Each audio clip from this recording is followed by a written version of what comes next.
everybody, it's Cody, Dixieland RC here. Today we're going to talk about the chassis build on the BRX01 AWB. I've got it built, it's ready to go.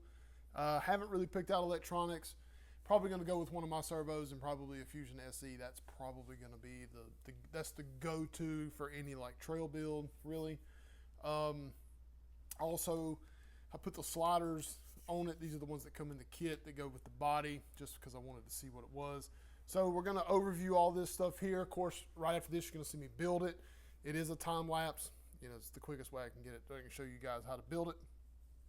Nothing really stood out to me. The only thing you really got to pay attention to is your screw size. That's really about it. The only other thing, the part where the two chassis bolt together and there's like a knurled piece and a knurled piece, and they fit together only a certain way. That's what locks it in. You got to watch that, make sure it's in there the correct way. Measure your shift rod, measure your links themselves, kind of thing. That's really about it. Everything else is pretty straightforward. Leafs go together. You just got to read what it tells you. It tells you which leaf to use for a stock setup, and that's what I went with, front and back. So nothing crazy there. Shocks, of course, went together very easily. I put a little bit of oil in them. They don't need much, but you get a little bit of flex out of this thing. Of course, it's a leaf spring rig. You don't get too much movement out of them anyway. You get your box with your VIN number on it. Wheels and tires, 1.55s with the max grapplers. Great wheel and tire setup. Maybe a different wheel would be cool, but you know, there's not a lot of really cool 1.55 wheels out there. I mean, you get the cool Boom Toyota ones, like the LC ones or whatever, but they're so hard to get. They never have them in stock. You could do the 8 holes like that I put on my Land Cruiser, but I mean, I didn't really fit the style of the Russian truck anyway. Really what it needs is like a flat stilly, like almost like a Land Rover stilly, because that's kind of what they used. You do get I forgot to tell you this when we unboxed it, you do get the ESC plate, which I put it in here. I built this exactly like it was in the book. I wasn't going to change anything. That'll probably come off because I don't need it. If SC goes in here, you don't need that anymore anyway. So let's go to the build, and then we'll come back around. I'll do a bunch of up close stuff to this. I'll show you a bunch of different things I'm thinking of doing, of trying. We'll see how it goes. I don't really know what I'm gonna do yet as far as this stuff goes, but I'm gonna show you my ideas of what I want to do, and I'm gonna show you the color I'm gonna paint the truck. It's nothing special. Actually, after I get done filming all this stuff here, I'm gonna start painting, so I'll have that done hopefully here soon. So I wanted to have this done to go to Wet and Wild in Columbus. I'm no longer going to Wet and Wild in Columbus. It's hard let's see, June's a tough month in the RC business, if you don't know, because it's summer, everybody's traveling, nobody's spending money on hobbies. So it's a little tough, and I already have to close the store at the end of the month because we're going on our family vacation. We're going on a cruise. So I will be closed on one Saturday already in June. I did not want to have to close for 2 Saturdays in June. It's tough. I know it sucks, and if you were planning on going, and because I'm going, I doubt that, but just in case. It does suck, but it is what it is. But the good thing, if you go, you're only about 2 hours away, so you could come over here and see me if you wanted to. So it's not that far away from here. But we do have a tiny tire. What did he call? I don't even remember what he called it. I'll look at it when I come back, and I'll tell you what it is. But it's an event on Father's Day at the Art Park in Abbeville. We're going to go there and do some driving. It's just for tiny tire stuff, so we'll see how that goes. But hang tight, and we'll get to building, and then I'll be back, and we'll discuss the truck.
All right, so let's go over all the things. So nothing about this is really super different from the BRX01, except they did change the drive shafts. These now have the koodoos instead of the voodoos. You do also have a solid shaft between the transfer case and the motor or transmission. Of course, the difference in the way that the chassis slides apart. All the braces are pretty similar. The shock mounts are pretty similar. Everything else is pretty similar. I mean, nothing really pops out to you as being different. You still have the internal spur gear, which that little plate goes there. And the rear, of course, they give you the nice little, these are like protection for the leaf idea. I think that's what these are for. I don't really know what those are for, but I know they had these as a separate thing you could buy for the, if you leafed your BRX01, went from linked to leaf, you could buy these and put these on. Now they come with it. It's pretty cool. I wonder what those are for. Oh, I think that's for the body. Never mind. Everything else is pretty much the same. I mean, nothing really crazy. It is super smooth. You don't have to do anything to the diffs in it. Nothing like that. Everything was ready to go. That's pretty much it. So the one thing that I really want to show you that I'm thinking of doing, and I'm not going to do it everywhere. I'm just going to do it in certain spots. I have these cool 3mm scale bolts, but these are like giant scale bolts. Let's see if I can get it in here where you can see it. You can't. So this is like it takes a 5.5mm nut driver, or 5.5mm, size, like normal 3mm nuts that are everywhere, like your nylon lock nuts. But I have these both in stainless and like a black oxide, and I don't really know where I'm going to put it. I think I'm going to just do like this, like where the shock goes, top and bottom, maybe where the engine. I put one here already. You can't see it in black, but it's there. Maybe I can get it where you can see it. No, not really. Anyway, I did one there just to see what it looked like. I also did one on like the chassis rail. Didn't really care for that. It's a little too bulky. This is not like a super scale bolt like you would buy, like the ones that come for the wheels that have the small 2mm hex or 2.5 or whatever. That would be cool as well. But I have these. I have a bunch of them in totally various sizes, and you get a pack of, I think you get 10 of them for like $3.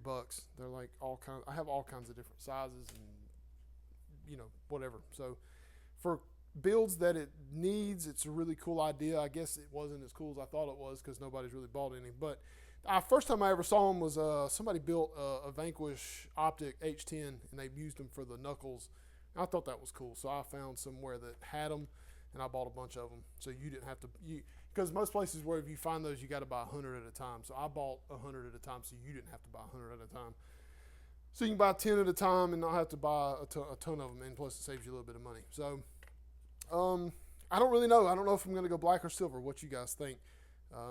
The body is going to be the blue color. I did the Land Rover, the Series 3 109, that kind of bluish greenish color, just because I have it and it's a simple color to do. It'll probably look good on this Russian body anyway, and I didn't really want to go too fancy, and I didn't want to do rusty either. I kind of want to do a shop truck. I'm working on the logo to go on the door, so I can have like a cool little shop truck and maybe blow that up to be on my full-size truck as well. Something vintage, neat looking. So I don't know. But anyway, so that's pretty much it. That's the build of this. Next will be electronic. Well, I'll probably do electronics on the same time when I complete the truck. Like next will be body, and then we'll do a completion, which will be putting the electronics in the body on the truck, and then done. We'll be boom, good to go. So that'll come soon, close to being done with it. So pretty cool. Awesome build. I posted the other day, if I haven't said it before, I'll say it again. This is the best chassis on the market for a builder, for a scale builder, for sure. Nothing else comes close to it as far as build quality goes, as far as just everything. The way everything fits and finishes together, nothing comes close to it at all. Nothing. So, which I can't say that. I've never built an RC four-wheel drive, but just from talking to everybody else, my statement's still true, so I stand behind my statement. So there is nothing else out there like it. So If you want to get one, I have every one of them in stock. I have the BRX01, I have the BRX01 AWB, I have the BRX02, both. I think I have I have a 109 and an 88 Series 3s. I need to get an 88 Series 2 again. I just sold one the other day. But I pretty much have all of them. And the BRX02 with the Defender body, the Defender 110, is special order. If you want it, you just reach out to me and I'll get you one coming. So, big deal there. So, that's it. Thanks for watching, everybody, and we'll see you next time.